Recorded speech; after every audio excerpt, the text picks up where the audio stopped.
Aries, paano kung sabihin ko sa'yo na ang breakthrough mo ay hindi naghihintay sa swerte, hindi naghihintay sa tamang panahon, at lalong hindi naghihintay sa ibang tao, kundi sa isang hakbang na matagal mo nang iniiwasang gawin?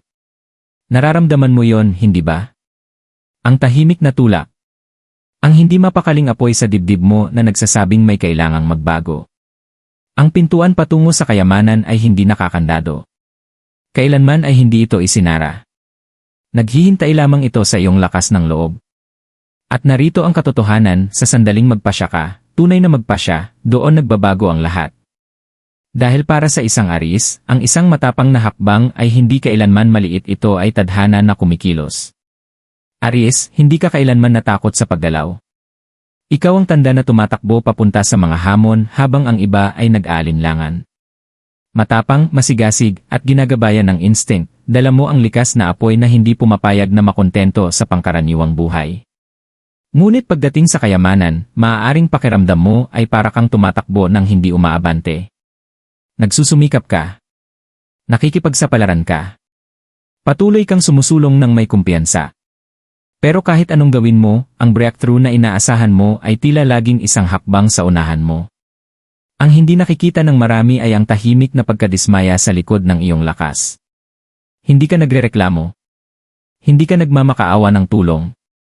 Sinusubukan mo lang muli. At muli. Ngunit sa kaibuturan mo, may tanong kang paulit-ulit na ibinubulong sa sarili, kailan naman kaya darating ang turno ko? Ang mensaheng ito ay tungkol sa puntong iyon ng pagbabago. Hindi ito tungkol sa swerte. Hindi ito tungkol sa pagkakataon lamang. Kundi tungkol sa isang makapangyarihang desisyon na ikaw lamang, Aries, ang makakagawa. Ang panahon ng pagkaantala. Aries, bago tuluyang magbukas ang pintuan ng kayamanan, laging may isang yugto na tila puro paghihintay at pagkaantala. At para sa isang tulad mo, mabilis kumilos, desidido, at laging handa sa aksyon, ang delay ay parang parusa. Hindi ka nilikhang maghintay. Nilikhang kang kumilos. Kaya kapag bumabagal ang progreso, kapag hindi dumadaloy ang pera gaya ng inaasahan mo, kapag halos dumarating na ang mga oportunidad pero bigla ring nawawala, pakiramdam mo ay parang may mali sa'yo. Parang personal. Pero paano kung hindi yon pagtanggi? Paano kung iyon ay paghuhubog? May mga sandali na sinabi mo sa sarili mo, ito na. Ito na ang breakthrough ko. Isang ideya sa negosyo. Isang alok na trabaho. Isang partnership. Isang investment. Isang bagay na nagpabilis ng tibok ng puso mo sa pananabik. Ngunit kahit gaano ito kalapit, hindi ito tuluyang natupad. Sa panahong iyon, pakiramdam mo ay kabiguan. Parang maling timing. Parang pinaglalaruan ka ng universo. Ngunit Aries, makapangyarihan ang apoy mo. At ang makapangyarihang apoy ay kailangang kontrolado bago ito makalikha ng isang bagay na tatagal. Ang panahong ito ay hindi para ipagkait sa iyo ang kayamanan. Ito ay para ihanda ka kung paano ito hahawakan. Kailangan mong matutunan ang pasensya, hindi ang tahimik at walang ginagawa, kundi ang estratehikong pasensya. Ang uri na nagmamasid bago kumilos. Ang uri na nauunawaan na hindi lahat ng oportunidad ay karapat-dapat sa enerhiya mo. Kailangan mong matutunan ang tamang paghusga. Dahil likas sa iyo ang tumalon muna bago mag-isip. At bagamat ang tapang na iyon ang isa mong regalo, maaari rin itong maging pinakamalaking panganib sa pananalapi mo. Tinuruan ka ng mga delay ng disiplina. Tinuruan ka nitong harapin ang hindi komportableng sitwasyon ng hindi sumusuko. Tinuruan ka nitong bumangon muli matapos ang pagkadismaya ng hindi nawawala ang kumpiyansa mo. Bawat saradong pinto ay nagpatibay ng emosyonal mong tibay. Bawat pagsubok sa pera ay nagpatalas ng iyong paghatol. Bawat pagkakataong kinailangan mong magsimula muli ay unti-unting nagbawas ng pagiging padalos-dalos at nagdagdag ng pagiging sinasadya at maingat. Maaaring hindi mo pa ito ganap na nakikita, ngunit hindi ka na ang parehong Aries na dumaan sa mga pagkaantala na yon. Mas marunong ka na ngayon. Mas kalmado. Ang apoy mo ay hindi naligaw, ito ay nakatutok. At ang nakatutok na apoy ay hindi basta-basta nasusunog ng walang direksyon. Ito ay humuhulma ng ginto. Ang panahong tila puro paghihintay ay hindi para pigilan ka. Ito ay para baguhin ka mula sa taong humahabol sa pera tungo sa taong umaakit at kayang panatilihin ito. Dahil ang kayamanan ay hindi lamang tungkol sa oportunidad. Ito ay tungkol sa kahandaan. At ang kahandaang iyon, Aries, ay tahimik nang binubuo sa loob mo sa panahong ito. Ang isang hakbang na babago sa lahat. Aries, narito na tayo sa sandaling tunay na mahalaga.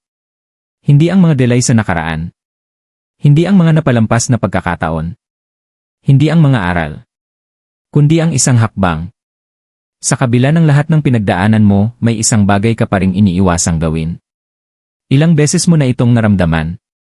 Dumarating ito sa mga tahimik na sandali, sa gabi bago ka matulog, sa umaga bago magsimula ang araw, sa mahabang biyahe, o habang nakatitig ka sa iyong telepono, iniisip kung ipapadala mo ba ang mensaheng matagal mo nang gustong ipadala. Hindi ito komplikadong hakbang. Hindi ito isang napakalaking galaw na yayanig sa buong buhay mo. Isa itong desisyon. Isang malinaw, matapang, at hindi na mababawi na desisyon. Para sa ilang Aries, ang hakbang na ito ay ang pag-alis sa isang bagay na mukhang insecure, pero wala ng paglago. Para sa iba, ito ay ang pagsisimula ng matagal mo nang iniisip at pinaplano. Para sa ilan, ito ay ang pagtaas ng halaga mo, paghingi ng kabayaran na nararapat sa iyo, o pagtigil sa pagpapaliit ng sarili mo sa usaping pinansyal para lamang maging komportable ang iba.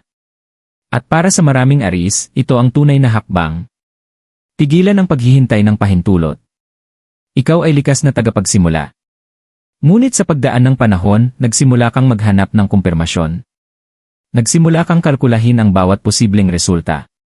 Sinubukan mong siguraduhin ang tagumpay bago kumilos. At, ang estratehiya ay mahalaga, ngunit ang sobrang pagkukwenta ay hindi mo tunay na kalikasan. Unti-unti nitong pinapahina ang apoy mo. Ang pintuan ng kayamanan ay hindi tumutugon sa pag-aalinlangan. Ito ay tumutugon sa pagkakakilanlan. May isang kwento. May isang Aries na may ideya, hindi perpekto, hindi paganap ang plano, ngunit makapangyarihan. Ilang buwan siyang nagsaliksik, nag-ayos, nagbago ng plano. Hinintay niya ang itamang oras. Sinabi niya sa sarili na kailangan pa niya ng isa pang sertipikasyon, isa pang koneksyon, isa pang senyales. Isang araw, walang dramatikong nangyari. Walang himala. Walang malakas na kumpirmasyon. Pagod lamang sa kakahintay. At sa gitna ng tahimik na pagkadismaya, gumawa siya ng simpleng desisyon, abante ako. Handa man o hindi. Iyon ang hakbang. Hindi perpeksyon. Hindi kasiguraduhan. Kundi paggalaw. Sa loob ng ilang linggo, nagsimulang lumitaw ang mga oportunidad, hindi dahil biglang nagbago ang universo, kundi dahil nagbago ang enerhiya niya. Iba na siyang magsalita. Iba na siyang makipag-usap. Iba na siyang humarap sa mundo. At iba rin ang naging tugon ng mga tao sa kanya. Iyan ang lihim na hindi nakikita ng karamihan. Ang hakbang ay nagsisimula sa loob bago ito makita sa labas. Nagbubukas ang pinto sa sandaling tumigil kang kumatok na parang bisita at nagsimulang maglakad na parang doon ka talaga kabilang. Aries, hindi natatakot ang kayamanan sa tapang. Inaakit nito ang tapang. Ngunit ang tapang ay hindi pagiging padalos-dalos. Ito ay pagkilos na nakaayon sa kung sino ka. Ito ay ang pagpili sa sarili mo ng buo. Ito ay ang muling pagtitiwala sa instinct mo, ang parehong instinct na gumabay sa iyo sa bawat laban na nalagpasan mo. Alam mo na kung ano ang hakbang mo. Matagal mo na itong iniikutan. Iniiwasan. Pinapaliwanag ang dahilan ng pagkaantala. Ngunit sa kaibuturan mo, hindi mapakali ang apoy mo dahil alam nitong ang susunod na antas ng buhay mo ay nangangailangan ng susunod na antas ng tapang. At narito ang katotohanan. Ang pintuan ng kayamanan ay hindi naghihintay na maging perpekto ka. Naghihintay ito na maging desidido ka. Isang hakbang. Isang pahayag. Isang matapang na galaw na nagsasabing, handa na ako. At kapag ang isang Aries ay tunay na nagpasya, hindi nananatiling pareho ang mundo. Ang pagbabago ng enerhiya. Aries, sa sandaling gawin mo ang hakbang na iyon, ang tunay, ang desidido, may isang banayad ngunit hindi maikakailang pagbabago na magsisimula. Hindi ito laging dumarating na may paputok o engranding eksena. Nagsisimula ito sa pagkakaayon.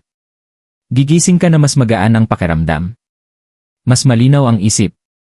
Mawawala ang paulit-ulit na debate sa loob mo. Hihina ang pagdududa. Tatahimik ang ingay sa isipan mo dahil hindi ka na nahahati sa pagitan ng takot at pagkilos. Pumili ka na. At ang pagpiling iyon ang magpapatatag ng enerhiya mo. At kapag naging matatag ang enerhiya mo, magsisimulang tumugon ang panlabas mong mundo. Mapapansin mo ang mga oportunidad na dati ay nariyan na pala, ngunit hindi mo makita dahil sa pag-aalinlangan mo. Magbabago ang daloy ng mga usapan. May magbabanggit ng isang proyekto. May kaibigan na biglang magkokonekta sa iyo sa isang tao. May dating kakilala na muling makikipag-ugnayan. Isang ideya tungkol sa pera ang biglang magmumukhang praktikal imbes na delikado. Hindi ito mahika. Ito ay momentum. Dati, itinutulak mo ang sarili mo laban sa resistensya, nagdududa, nagtatanong, naghihintay. Ngayon, umaabante ka na ng may katiyakan. At ang katiyakan ay may sariling bigat. Humihila ito ng mga tao papunta sa'yo. Humihila ito ng pera papunta sa'yo. Humihila ito ng pagkilala papunta sa'yo. Magbabago ang tindig mo. Magbabago ang paraan ng pagsasalita mo tungkol sa mga pangarap mo. Imbes na sabihin, iniisip ko palang gawin ito, magsisimula kang magsabing, binubuo ko ito. Imbes na mahiyain kang humingi, makikipag-usap ka ng may linaw. Imbes na paliitin ang ambisyon mo para hindi ka husgahan, aangkinin mo ito ng buong tapang. At ang pag-angkin na yon ay makapangyarihan. Dahil ang kayamanan ay hindi lamang naakit sa pagsisikap, naakit ito sa kumpiyansang may kasamang aksyon. Aries, ikaw ay isang fire sign, lumalakas ang apoy kapag may hangin na nagpapasiklab dito. Ang desisyon mo ang naging hangin. At ngayon, ang likas mong determinasyon ay mas nagniningas, hindi magulo, kundi may direksyon. Maaaring mapansin mo muna ang maliliit na panalo sa pananalapi. Isang bayad ang dumating sa tamang oras. Tumaas ang kita sa isang sideline. Isang oportunidad na dati kang tinanggihan ay muling bumukas. Mga senyales ang mga ito. Hindi nagkataon lamang, mga palatandaan na ang panloob mong pagbabago ay nagbubunga ng panlabas na resulta. Ito ang bahagi na madalas hindi nauunawaan ng marami. Hindi biglang bumubukas ang pinto ng sabay-sabay. Bumubukas ito dahil pumasok ka sa pagkakaayon sa taong matagal ka nang itinadhana na maging. At ngayon, ang mundo ay unti-unting umaayon sa bagong bersyon mo. Babala, ang takot bago ang breakthrough. Aries, sa sandaling nagsisimula ng umusad ang lahat, maaaring bumalik ang takot. Hindi dahil nabibigo ka, kundi dahil lumalawak ka. Bago ang isang malaking breakthrough, kadalasan may kakaibang emosyonal na pagtutol na mararamdaman. Maaari mong biglang questionin ang desisyon mo. Maaari mong himayin ang maliliit na problema na para bang napakalaki nila. Maaari mong isipin kung masyado kang nagmadali. Maaaring bumulong ang mga lumang pagdududa. Paano kung hindi ito magtagumpay? O paano kung mawala ang kung anong meron ka na? Hindi ito kahinaan. Ito ay paglago na iniunat ka. Inaangkop ng isipan mo ang sarili nito sa mas malaking bersyon ng pagkatao mo. At ang paglago ay hindi komportable dahil hinihingi nitong bitawan mo ang mas maliit na bersyon ng sarili mo, ang bersyong naglaro ng ligtas, ang laging naghahanda sa delay, ang palihim na umaasang baka mauwi sa pagkadismaya. Maaaring may mga panlabas na pagsubok din. Mga hindi inaasahang gastusin. Pansamantalang pagbagal. Isang taong nagdududa sa plano mo. Ang mga sandaling ito ay hindi senyales para umatras. Mga huling kumpirmasyon ito ng commitment mo. Laging sumusulpot ang takot bago ang pag-angat. Sinusubukan ka nitong kumbinsihin na bumalik sa pamilyar. Na lumiit muli sa pagiging predictable. Napiliin ang komportable kaysa sa paglawak. Ngunit ang pagiging komportable ay hindi kailanman lumikha ng buhay na pinapangarap mo. Ikaw ay isang Aries. Hindi ka dinisenyo para sa maliliit na panalo. Hinubog ka para sa matapang na pag-akyat. Kaya kapag umangat ang takot, kilalanin mo ito sa kung ano talaga ito, isang pintuan, hindi pader. Isang huling checkpoint bago tuluyang tumatag ang breakthrough mo. Kung magpapatuloy ka sa paggalaw sa kabila ng hindi komportableng pakiramdam, may makapangyarihang mangyayari. Mawawalan ng otoridad ang takot sa iyo. At kapag nawalan ng kontrol ang takot, wala nang makakapigil sa momentum mo. Ang pagbabagong anyo ng pagkakakilanlan sa kayamanan. Aries, ang pinakamalaking pagbabago ay hindi ang pera mismo. Ito ay kung sino ka kapag hindi ka na natatakot tumanggap nito. May isang makapangyarihang transformasyon na nangyayari ng tahimik, halos hindi napapansin. Humihinto ka sa desperadong paghahabol ng mga oportunidad at sa halip ay nagsisimula mo silang suriin. Tumitigil ka sa emosyonal na reaksyon sa bawat paggalaw ng pera at nagsisimula kang mag-isip ng estratehiko. Ang apoy sa loob mo ay hindi na mainipin, ito ay disiplinado na. Ito ang pagbabago ng pagkakakilanlan. Dati, gusto mo ang kayamanan para may patunayan ang halaga mo, patunayan na mali ang mga nagduda, patunayan na tama ang mga panganib na tinahak mo. Ngayon, ang kayamanan ay nagiging natural na pagpapalawig ng kung sino ka, hindi patunay ng kung sino ka. Nagsisimula kang magdesisyon mula sa kasaganaan, hindi mula sa takot. Namumuhunan ka imbes na padalos-dalos gumastos. Nakikipagnegosasyon ka imbes na basta tumanggap ng kulang. Umaalis ka sa mga alok na hindi tugma sa tunay mong halaga. Iyan ang kapangyarihan. At napapansin iyon ng mga tao. Hindi dahil ipinagsisigawan mo, kundi dahil nagbabago ang presensya mo. May matatag na kumpiyansa sa paraan ng pagsasalita mo. May kalmadong katiyakan sa paraan ng pagpaplano mo. Hindi ka na nagmamadali. Hindi ka na nagpapanik. Nagkakalkula ka, ngunit kumikilos ka pa rin ng may tapang, ngayon nga lang ay may karunungan ng gumagabay sa apoy mo. Aries, ito ang bersyon mo na kayang panatilihin ang kayamanan. Hindi ang padalos-dalos na risk-taker. Hindi ang nabigong nangangarap. Kundi ang estratehikong mandirigma. Nagiging mas pinino ang ambisyon mo. Mas luminaw ang mga layunin mo. Bumubuo ka ng sistema imbes na humabol sa panandaliang kita. Nakatuon ka sa pangmatagalang katatagan imbes na sa sandaling kilig ng mabilis na tabumpay. At ang pinakamagandang bahagi, hindi mo na nararamdaman na ang kayamanan ay nasa labas mo. Ito ay natural na. Nakaayon. Pinaghirapan at karapat-dapat. Ang transformasyong ito ang tunay na pintuang nagbukas. Dahil kapag nag-upgrade ang pagkakakilanlan mo, wala nang magagawa ang realidad kundi sumunod. Hindi mo na sinusubukang pumasok sa silid ng kasaganaan. Nakatayo ka na sa loob nito. At ngayon, Aries, hindi ka lang humahakbang papunta sa kayamanan. Ikaw mismo ang nagiging kayamanan. Aries, lahat ng pinagdaanan mo, ang mga pagkaantala, ang pagkadismaya, ang tahimik na muling pagbangon, ang matapang na desisyon, ang takot, ang transformasyon, hindi iyon basta nangyari lamang. Ito ay paghahanda. Hindi ka pinagkaitan ng kayamanan. Hinuhubog ka para rito. At ngayon, simple na ang katotohanan. Isang hakbang lang ang kailangan. Hindi 10. Hindi perpektong plano. Hindi pag-apruba ng lahat. Kundi isang desididong galaw na nakaayon sa bersyon mong hindi na nagdududa sa sariling halaga. Ang pintuan ng kayamanan ay hindi kailanman nakakandado. Naghintay lamang ito sa kahandaan mo. At ang kahandaan ay hindi tungkol sa pagkakaroon ng lahat ng sagot, ito ay tungkol sa muling pagtitiwala sa apoy mo. Kaya narito ang sandali mo. Kung ikaw ay isang Aries na nararamdaman ang pagbabagong ito, kung alam mo sa kaibuturan mo na nasa gilid ka ng mas malaking yugto ng buhay mo ang kinin mo ito, ay type ang ay handa sa mga komento. Ipahayag mo ito, hindi para sa mundo, kundi para sa sarili mo. Dahil kapag ang isang Aries ay nagdeklara, hindi ito kahilingan. Ito ay desisyon. At ang mga desisyon, Aries ang siyang nagbabago ng mga tadhana.